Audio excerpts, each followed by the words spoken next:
Si votre relation avec votre mère vous laisse épuisé, coupable, jamais assez bien, cette vidéo est pour vous. On croit souvent que la relation mère-fille est naturelle, sécurisante, mais pour beaucoup d'entre vous, elle peut être toxique, silencieuse et laisser des traces durables. Aujourd'hui, avec cette vidéo, je vous invite à mettre de la clarté là où il y a de la confusion. Le but n'est pas de diaboliser votre mère, mais de remettre au centre ce qui a longtemps été oublié. Votre sécurité intérieure, votre dignité et votre droit d'exister sans culpabilité. De nombreuses filles ont grandi en portant un rôle qui n'était pas le leur. Confidente, soutien émotionnel, petite mère de leur propre mère ou au contraire enfant invisible qui devait se taire pour ne pas déranger. À l'âge adulte, elles continuent de se sentir coincées dans un ancien rôle, comme si l'histoire leur collait à la peau. Alors, il est fréquent que vous ayez longtemps minimisé ce que vous avez vécu. Vous avez peut-être entendu depuis toujours que toutes les mères aiment leurs enfants, que ce n'était pas si grave ou que ta mère a fait de son mieux pour toi. Ces phrases, elles peuvent empêcher de reconnaître la réalité intérieure. C'est un lien qui fait mal, un lien qui épuise et qui ne nourrit pas. Nommer une relation mère-fille de toxique ne veut pas dire manquer de respect à votre mère. Ça signifie reconnaître votre vécu, votre fatigue, vos blessures, même lorsque personne d'autre ne les voit. Souvent, de façon subtile, ça se manifeste. Dans la relation, la toxicité ne surgit pas du jour au lendemain. Elle s'est souvent construite dès l'enfance, à travers des gestes, des paroles, des silences répétés. Des relations mère-fille deviennent toxiques sans violence apparente. Tout le mal-être, la toxicité s'installe souvent dans la durée à travers des comportements répétés qui fragilisent l'identité de l'enfant puis de l'adulte. Une mère toxique n'est pas forcément maltraitante de façon visible, elle peut être envahissante, culpabilisante, émotionnellement instable. La relation ne ressemble pas à une scène de violence évidente, mais à quelque chose de plus discret, plus insidieux, qui use avec le temps. Ce type de mère peut se représenter comme fragile et vous placer souvent, sans le vouloir, dans le rôle de celle qui doit la soutenir. Les rôles s'inversent, c'est l'enfant qui prend soin du parent. La culpabilité devient alors un lien invisible. Poser une limite peut déclencher peur, pleurs, reproches, victimisation et on se retrouve coincé entre se protéger et ne pas la blesser. La communication est souvent paradoxale. Elle dit vous aimer et elle vous dévalorise. Elle réclame votre proximité et en même temps elle critique votre façon d'être. Vos émotions peuvent être ignorées et vous apprenez à vous taire. Malgré tout, la loyauté reste immense. On espère qu'un jour tout s'arrangera et qu'elle pourra enfin vous aimer simplement pour ce que vous êtes. Il est à noter qu'il n'existe pas une seule façon d'être une mère toxique, de connaître une mère toxique. Ces comportements s'inscrivent souvent dans une famille plus large avec des schémas qui se répètent de génération en génération. On peut rencontrer différentes formes. Des mères sont contrôlantes, d'autres fusionnelles, d'autres dévalorisantes, d'autres des victimes permanentes ou émotionnellement instables. La mère contrôlante, par exemple, elle critique vos choix, elle semble toujours savoir mieux que vous.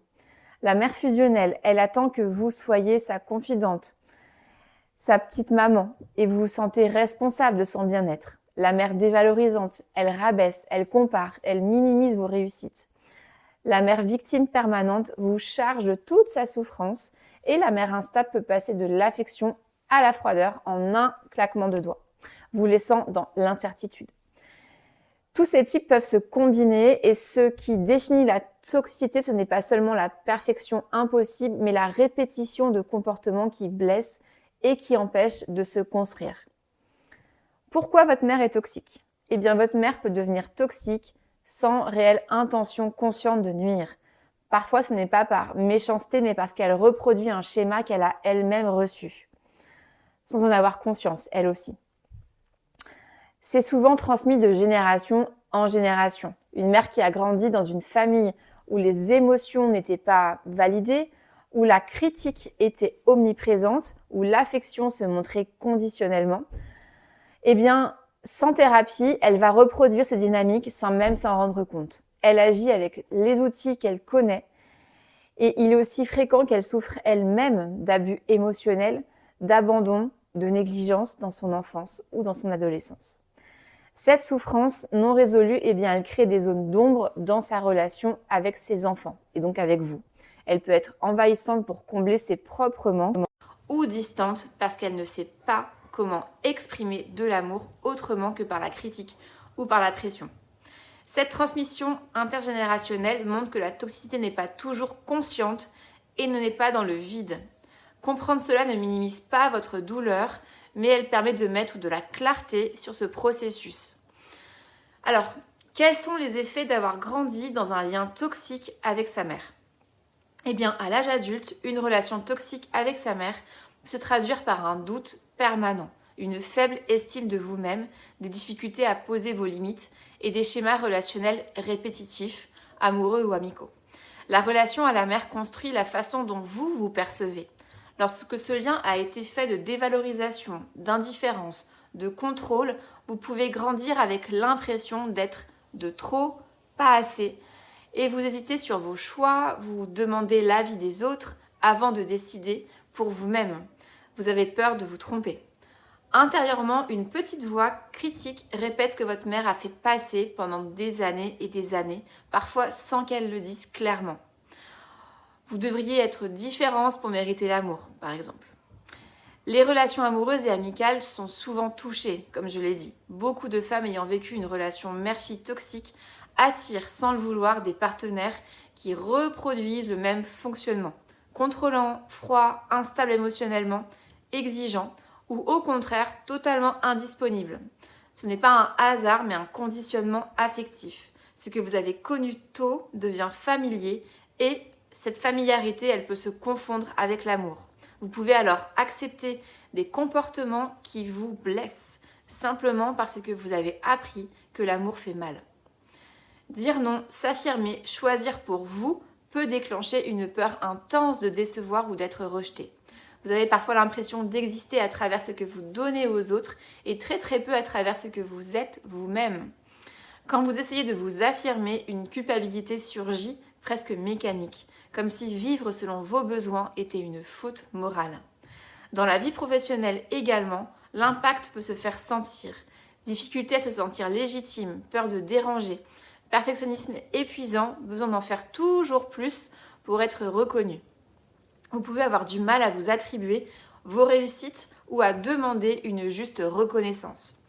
La critique vous atteint très profondément car elle réactive cette blessure, toutes les blessures que vous avez eues, beaucoup plus anciennes que le simple contexte de travail.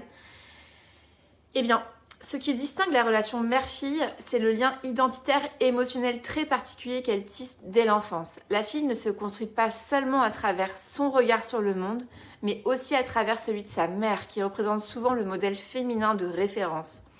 Ce lien façonne la manière dont elle apprendra à vivre ses émotions, à se sentir légitime, à se relier aux autres, à développer de la confiance envers elle-même. La critique, la dévalorisation, le contrôle maternel ne sont donc pas simplement des obstacles relationnels. Ils touchent directement votre construction de votre identité féminine et votre capacité à vous sentir bien, bonne, telle que vous êtes. Contrairement à une relation mère-fils, père-enfant, la relation mère-fille est souvent imprégnée de comparaisons, de projections, d'attentes sur ce que signifie être une femme. Une mère peut transmettre ses peurs, ses frustrations, ses injonctions sur l'apparence, le rôle dans la famille, l'équilibre entre vie perso, vie affective et la réussite sociale. Ces projections, elles marquent profondément car elles agissent à la fois sur le plan affectif, sur la perception de soi en tant que femme adulte. C'est cette double empreinte affective, identitaire qui rend cette relation mère-fille toxique particulièrement complexe et durable dans ses effets. La culpabilité, le doute, le sentiment de ne jamais être assez bien ne concernent pas seulement le comportement ou les choix, ils touchent la manière dont la fille se voit elle-même, sa capacité à s'affirmer, à vivre pleinement sa féminité et sa vie adulte. Alors tout ça, ça ne veut pas dire que vous êtes abîmé, condamné à revivre éternellement les mêmes scénarios. Ça signifie que vous avez grandi dans un climat relationnel où l'amour, la douleur étaient intriqués. Mettre en lumière ces effets à l'âge adulte n'a pas pour but d'accuser, mais de comprendre comment ce passé continue d'agir encore aujourd'hui. La compréhension ouvre un espace intérieur où autre chose devient possible. Se libérer d'une relation toxique mère-fille ne veut pas dire forcément rompre tout contact, attention. Il s'agit avant tout de retrouver votre sécurité intérieure, de reprendre votre place d'adulte sans rester enfermé dans un rôle imposé ou dans la culpabilité. Première étape, reconnaître que vos besoins et vos émotions sont légitimes. Vous n'avez pas à vous effacer pour préserver la relation. Poser des limites claires est un acte de protection pour vous, pas un affront. Vous pouvez choisir ce que vous acceptez ou non, de discuter, de réduire la fréquence des échanges, de décider de vous retirer temporairement dans certaines situations. Un accompagnement thérapeutique s'avère précieux. Il permet de déconstruire la culpabilité, de réparer votre enfant intérieur et de comprendre que les comportements toxiques de votre mère ne sont pas votre responsabilité. La thérapie aide à identifier les schémas répétitifs et à créer des stratégies pour interagir avec elle sans subir d'emprise. Vous pouvez ainsi vous construire une distance émotionnelle tout en restant respectueuse et bienveillante envers vous-même. Dans certaines situations, couper le lien avec une mère toxique devient un choix de survie psychique. Cette décision, elle peut être temporaire ou définitive, selon vos besoins, la dynamique spécifique de votre relation. C'est pas un échec, ni une trahison, mais un acte conscient de protection et de préservation de votre équilibre. Se donner le droit de s'éloigner, de limiter les contacts, de poser les conditions est un acte d'affirmation de soi qui ouvre la possibilité de construire une vie affective plus saine. Ça ne signifie pas couper toute possibilité de dialogue futur, mais créer un espace où vous pouvez exister, vous, pleinement, loin de l'emprise, de la culpabilité, de la peur, du rejet. Vous n'êtes pas condamné par ce que vous avez subi. Reconnaître votre vécu, poser vos limites, c'est reprendre votre place, votre dignité. Je vous accompagne avec l'hypnothérapie sur ce chemin. Vous avez le droit d'exister pleinement, loin de la culpabilité, de l'emprise, avec les clés pour avancer vers une vie plus sereine, plus épanouissante. Je vous laisse liker, vous abonner à mon contenu. Je vous remercie, je vous embrasse et je vous dis à très très vite.